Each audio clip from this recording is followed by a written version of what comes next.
Looping is the most important skill for Survivor and Dead by Daylight, as looping can drastically change the course of the game if done well. So here's 6 things I wish I knew when I first started looping. First is that windows block after 3 vaults within 1 chase. It's important not to rely on vaulting back and forth too quickly while looping, because the entity will block a window for 30 seconds after it's been used 3 times in a chase. Keep in mind that once that window is unblocked, if you vault the window again within 30 seconds, the entity will block it again. Despite this though, it's important to use windows when you can to better preserve your resources. Which brings me to the second thing I wish I knew when I first started looping.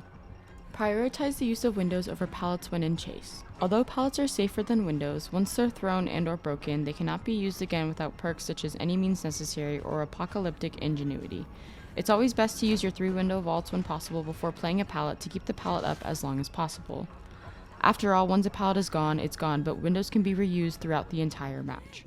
Next thing I wish I knew is hug the loops as tightly as possible. This one seems a bit straightforward, but oftentimes I see people running loops wide, which just gives the killer a chance to catch up to you and chase.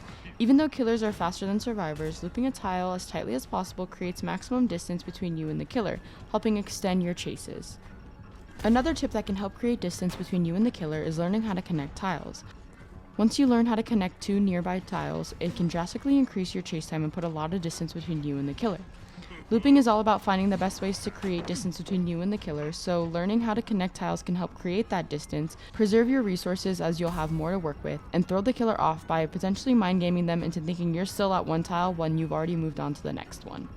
Another thing I wish I knew when I first started looping is to aim my camera downward while in chase. This is to help see the killer's red stain better. The red stain is shaped like a cone, therefore it is wider at the ground than it is at the killer's body. This is why I prefer to aim my camera slightly downward while in chase to help me see more of the red stain so I can predict the killer's next move more accurately.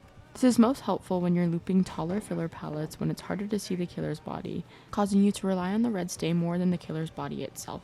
And lastly, and most importantly, learn your check spots. I've already made a video on check spots, so feel free to check it out if you want to know more about them. But learning your check spots can significantly make or break your chases. Using check spots correctly allows you to see the killer from multiple angles to predict their next move.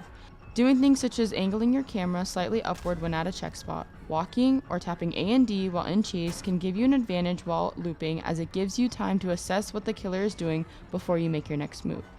Mastering all these tips will drastically improve your chase times. When you loop well, it gives your teammates the most amount of time to complete gens and progress the game. I hope you enjoyed this video and learned something that can help you in your next chase. Happy looping!